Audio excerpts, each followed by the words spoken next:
السلام عليكم. اليوم غادي نحضروا واحد البليغات الجنجلان بشكل جديد. يعني من غير داك الشكل التقليدي اللي كيكون كنشدوها على شكل مربع ونقبطوها من الجنيبات يعني على شكل بليغه. اليوم درت هذا الشكل على شكل مروحه وريضه مروحه، يعني شكل زوين. وفي الصراحه كتجي زوينه، انا كتعجبني بلاغه الجنجلان على الشباكيه حيت تكون مقرمشه وتيكون هذاك لوغو الجنجلان طالع فيها مزيان. المهم هي زوينه، وحتى هذا الشكل شكل زوين وراقي الواحد يديرو في رمضان، يعني شكل مغاير. نتمنى تعجبكم. بسم الله. باش نبداو البليغه الزنجلان ديالنا، عندي هنا 250 غرام تاع الدقيق. هنا تقريبا غديروا 250 حتى ل 300 غرام. يعني في الغالب غادي ديروا قد هي باش ما يغلبش عليكم الجنجلان. تزيدوا اما في 250 غرام. ممكن تضاعفوا المقادير اللي بغى كميه كبيره. عندي هنا معلقه نتاع النافع او اليانسون، معلقه صغيره القرفه، وعندي هنا واحد 4 غرام تاع خميره كيماويه او تقريبا واحد معلقه صغيره. وعندي الملح راه ديجا درتو في الدقيق. وعندي واحد عادي بعدا نخلط هاد المكونات هما الاولين.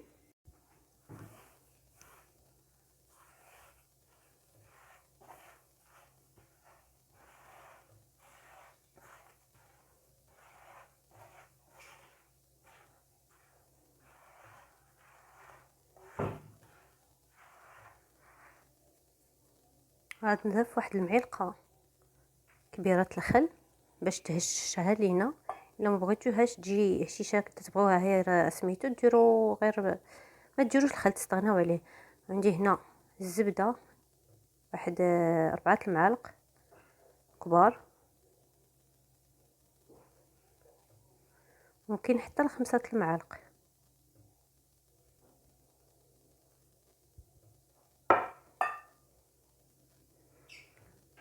غادي نبسسها به، ومن بعد غادي هنا عندي ماء زهر دفيتو، وعندي الماء عادي غادي ندير ماء زهر ومن بعد نكمل بالماء عادي باش نجمع.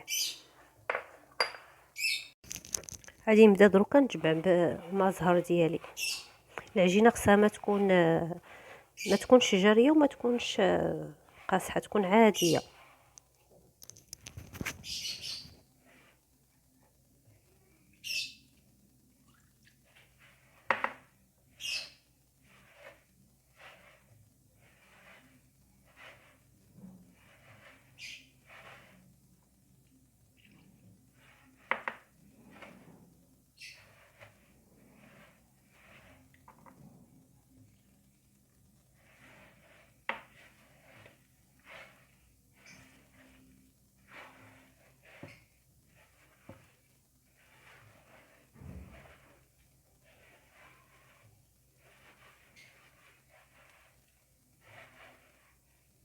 صافي دروكا من بعد ما جمعت العجينه ديالي ها هي، ما تتكونش قاصحه وما تتكونش رطبه، تجي هي هذيك، خصها تكون هي هذيك باش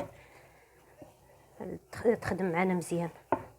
صافي عرفتي شنو غادي دروكا نشدها نقسمها لكويرات، وغادي نخليها نديرها في بلاستيكه ونخليها في الثلاجه ترتاح حتى نسالي ونخدمها، ما عندها ما يخسر فيها.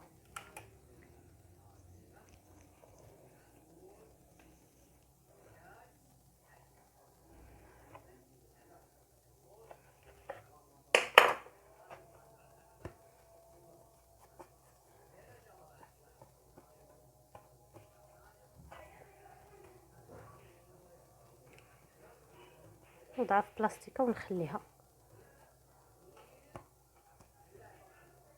كناخذوا واحد الكويره من العجين ديالنا، كنحاولوا نسرحوها بالمدلك.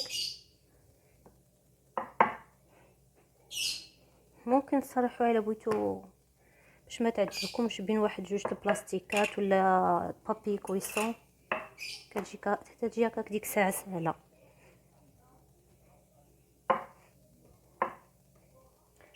نحاولوا نسرحوها. صافي من بعد ما سرحتها غنجي ناخذ واحد اما موس. انا خديت هنا هاد القطعه البيتزا الحمد لله.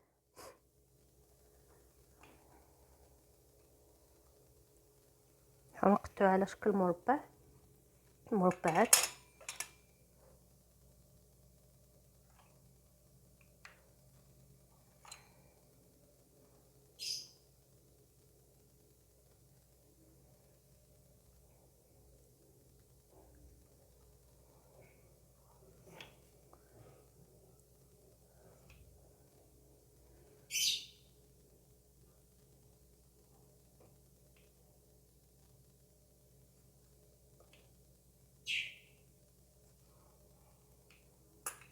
كنحيدو الزوائد.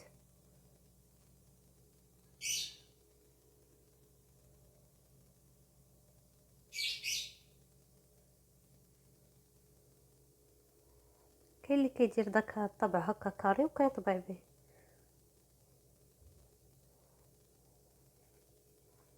هاد العجينه اللي جات غنحتفظوا بها تاني في البلاستيك، ما نخليوهاش تنشف. صافي كناخذ واحد مربع بحال هكا،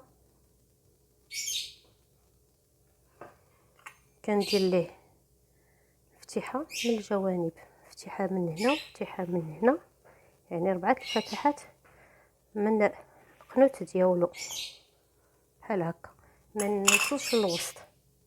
كناخذ هاد نجيبها هنا، كناخذ هذا ونخلي الاخر، نعاود ناخذ هذا ونخلي هذا، ناخذ هذا ونخلي الاخر وناخذ هذا. كنضغط في الوسط مزيان باش ما تحليناش ملي تكون تتقلى. ها هي المروحه ديالنا نفس الشيء. هاد المربع شويه كبير غادي نقص منه،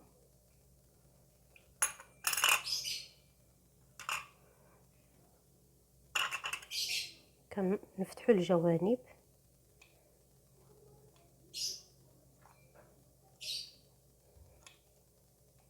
ها الفتحه ما نوصلش حتى الوسط لا تقطع علينا. كناخذوا هذا ونخليو هذا، ناخذوا تاني هذا ونخليو الاخر، يعني كناخذوا واحد ونخليو اللي حداه.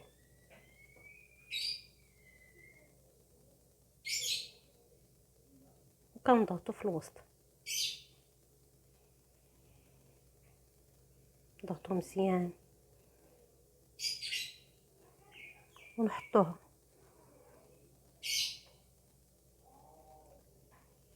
نعاودوا ناخذوا المربع ديالنا ونفتحوا الجوانب.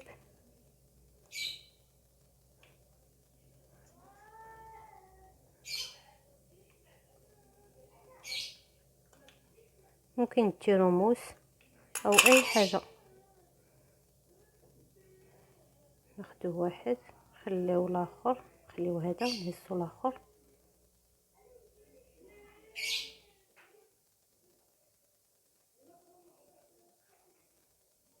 ونضغطوا.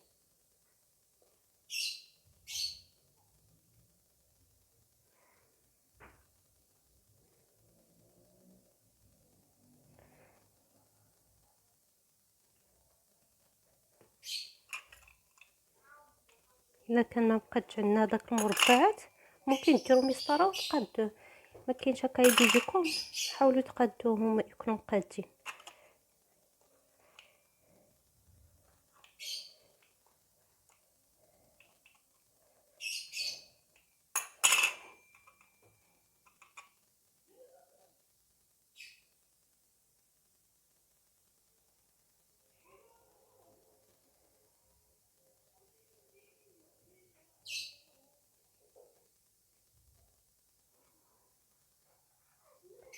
صافي كنستمروا حتى تنساليو. وكان بعد ما سخنات الزيت كنوضعوا دوك، كنقصوا على النار على الحد تسخن وتنقصوها ونحطوهم يتقلاو.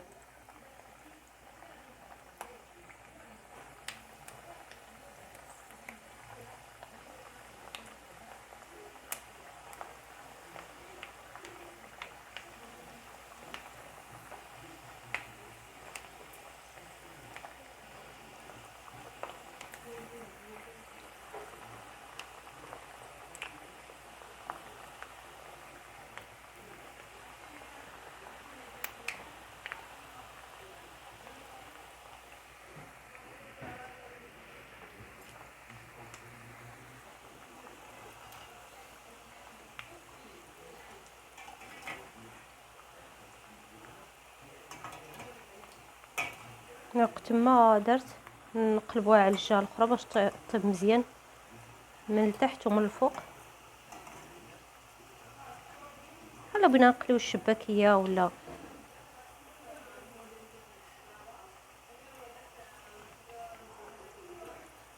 خليوها حتى يتذهب اللون ديالها من جميع الجوانب. عاد نحطوها في العسل.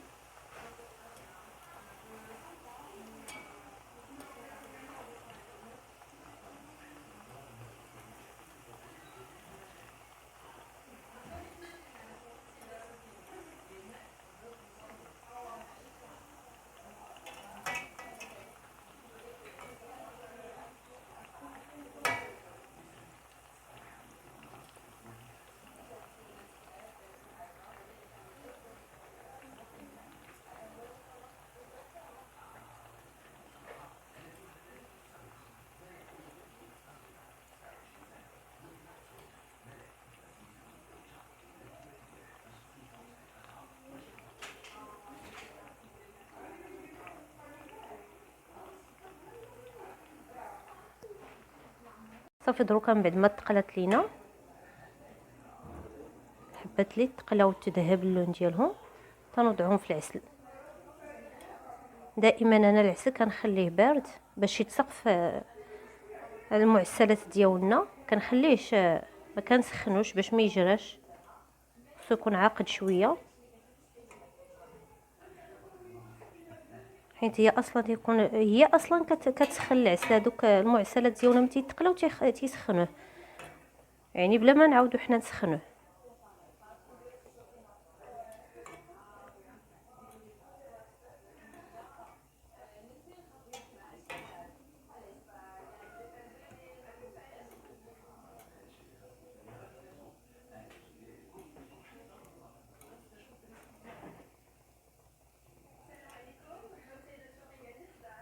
اللي تقلات نحيدوها.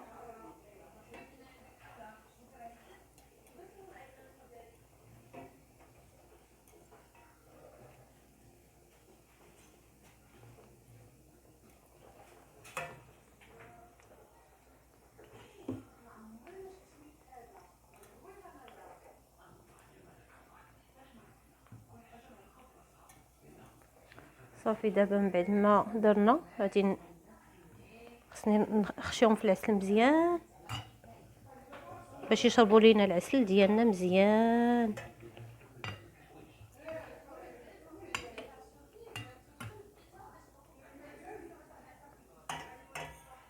كنبقاو على هذا الشكل هذا، يعني كنعسلوهم من بعد ما كنقليوهم كنعسلوهم، وابخي تنشدو هذوك تنسقطروهم العسل، تنحطوهم في واحد الكسيكيس يسقطروا لينا من العسل.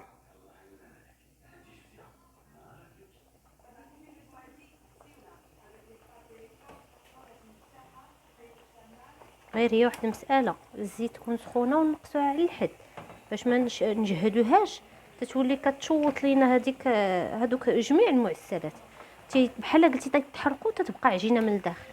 يعني دائما انا هذه القضيه تنقولها، خص هذاك الزيت تكون سخونه وتتسخن ونبردوها نقصوا عليها باش ما يتحرقش، يعني خص هذيك تقلع على المهل.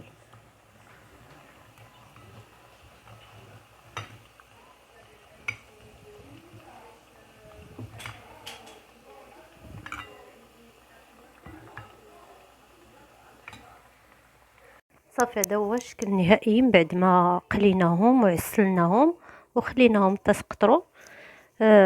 صافي هذا هو الشكل النهائي نتاع المروحات نتاع بليغ الجنجلان في شكل جديد، يعني مروحه على شكل مروحه.